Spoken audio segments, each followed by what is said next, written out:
ডায়াবেটিসের ওষুধটা কি প্রতিদিন খেতে আছে? হ্যাঁ, ডায়াবেটিসের ওষুধটা নিয়ম মাফিক প্রতিদিনই খেতে হবে ইনশাআল্লাহ। কারণ ডায়াবেটিসের যে ওষুধগুলো আছে সেই ওষুধগুলো আপনাকে কিছু ওষুধ এখানে দেওয়া হয়েছে খালি পেটে সকালবেলা, আবার কিছু ওষুধ দেওয়া হয়েছে রাতের বেলা, আবার কিছু ওষুধ আমরা দিয়েছি দুপুরবেলা। কারণ আপনার ডায়াবেটিসটা মাত্রাতিরিক্ত, যেটাকে আমরা বলি আনকন্ট্রোল ডায়াবেটিস মেলাইটাস। যেভাবে ওষুধগুলো লেখা আছে খাবেন, পাশাপাশি আপনাকে হাঁটতে হবে এবং খাবারের আমরা নিয়মকানুন বলে দিয়েছি। সকালে 2টা আটা রুটি, রাতে 2টা আটা রুটি, দুপুরে মাত্র 1 কাপ ভাত, এবং যে সকল সবজি আপনাকে বেশি বেশি খেতে বলেছি, স্পেশালি আমরা আপনাকে লাউ খেতে বলেছি, পেঁপে এবং চিরচিঙ্গা, এগুলো সবসময় ডায়াবেটিসটাকে কন্ট্রোলে রাখে সব সবজি। তো এগুলো বেশি বেশি খাবেন এবং হাঁটতে হবে। হয় সকালবেলা আপনি 20 মিনিট হাঁটবেন অথবা সন্ধ্যার সময় আপনি 20 মিনিট হাঁটবেন। ইনশাল্লাহ আপনার সাথে আমার ঠিক দেখা হবে 1 মাস পরে এই বেটার লাইফ হাসপাতালে ইনশাল্লাহ। আসসালামু আলাইকুম।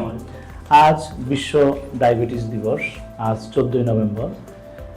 তো আজকের এই দিনে আমাদের সবচেয়ে ইম্পর্টেন্ট যে জিনিসটা আপনাদের সাথে আমরা আলোচনা করতে এসেছি বেটার লাইফ হাসপাতালের পক্ষ থেকে, যে আমাদের ডায়াবেটিসটি আস্তে আস্তে এটি অনেক মহামারীর মতো ছড়িয়ে পড়তেছে।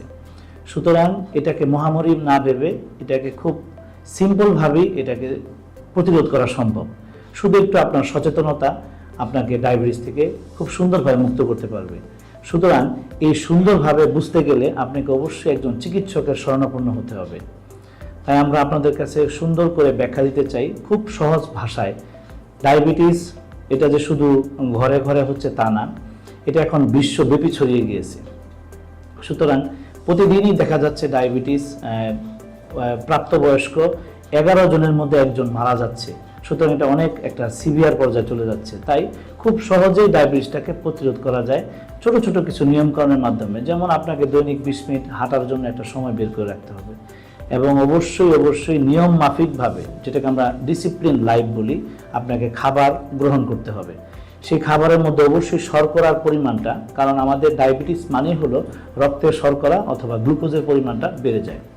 সুতরাং এই শর্করার পরিমাণটাকে আমরা এমনভাবে রাখবো যাতে আমাদের ডায়াবেটিসটা সবসময় নিয়ন্ত্রণে থাকে। তো সেই ক্ষেত্রে আমরা যে জিনিসটা সবচেয়ে বেশি উল্লেখ করব, নিয়ন্ত্রণ রাখতে গেলে আমাদের হাঁটতে হবে। সবাই আমাকে প্রায়ই প্রশ্ন করে, স্যার হাঁটার এত কি প্রয়োজনীয়তা? কারণ হাঁটলে আমাদের শরীরে ডায়াবেটিসের সময় যে জিনিসটা বা ডায়াবেটিস রোগীদের জন্য যে জিনিসটা সবচেয়ে বেশি হয় সেটা হলো রক্তে ইনসুলিন পরিমাণটা কমে যায় এবং শর্করা বা গ্লুকোজের পরিমাণটা বেড়ে যায়। তাই হাঁটলে যে সবচেয়ে বেশি উপকার হয় সেটা নট অনলি হাঁটলে সবচেয়ে বেশি উপকার হয় ইনসুলিনটা আস্তে আস্তে বাড়ে, এবং ইনসুলিন বাড়লে আমাদের আস্তে আস্তে ডায়াবেটিসটা নিয়ন্ত্রণে চলে আসে।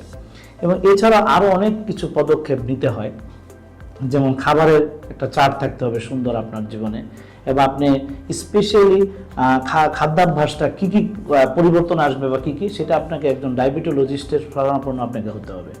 সেজন্য আপনাকে আমরা বলবো যে যখনই আপনাদের মনে হবে 3টা লক্ষণ আপনাদের মধ্যে আসবে, সেটাকে আমরা বলি, ইংরেজিতে আগে বলি তারপর আমরা বাংলায় বলতেছি, সেটাকে বলি পলিউরিয়া, মানে ঘন ঘন প্রস্রাব। পলিডিপসিয়াটা হলো ঘন ঘন তৃষ্ণা পাওয়া, আর পলিফেজিয়াটা হচ্ছে ঘন ঘন খাবার ক্ষুধা লাগবে তার। এরকম লক্ষণকে সাধারণত আমরা classical features of diabetes mellitus বলে থাকি। এরকম জিনিসপত্র যখন আপনাদের মধ্যে দেখা যাবে, সেটা আপনার হোক, আপনার আত্মীয় হোক, যারই হোক, তখন সরাসরি একজন ডায়াবেটোলজিস্টের সাথে আলোচনার ভিত্তিতে তাকে দেখা, তখন সেটা কি ওষুধ লাগবে? সকল ডায়াবেটিসে যে ওষুধ খেতে হয় তা কিন্তু নয়। কিছু সময় আছে ওষুধ ছাড়াও রোগী ভালো হয়, যেটাকে আমরা বলি আইজিটি, ইম্পেয়ার্ড গ্লুকোজ টলারেন্স। তার মানে হলো ডায়াবেটিসটা তখন মাঝামাঝি পর্যায়ে আছে। তো সেই সময় জিনিসগুলো আরও বিস্তারিত জানার জন্য আমরা আপনাকে অবশ্যই অনুরোধ করবো যে একজন ডায়াবেটোলজিস্টের সম্মুখীন হন এবং সাক্ষাৎ করুন। এবং অবশ্যই আমরা সবাই চাইব, আমরা বেটার লাইফ হসপিটাল আপনাদের একটা সুস্বাস্থ্যের জন্য আমাদের একটা হাসপাতাল এখানে দেওয়া হয়েছে। আপনারা এখানে এসে সুস্থ সেবা এবং স্বাস্থ্য সেবা নেবেন ইনশাআল্লাহ। আসসালামু আলাইকুম ওয়া রাহমাতুল্লাহ।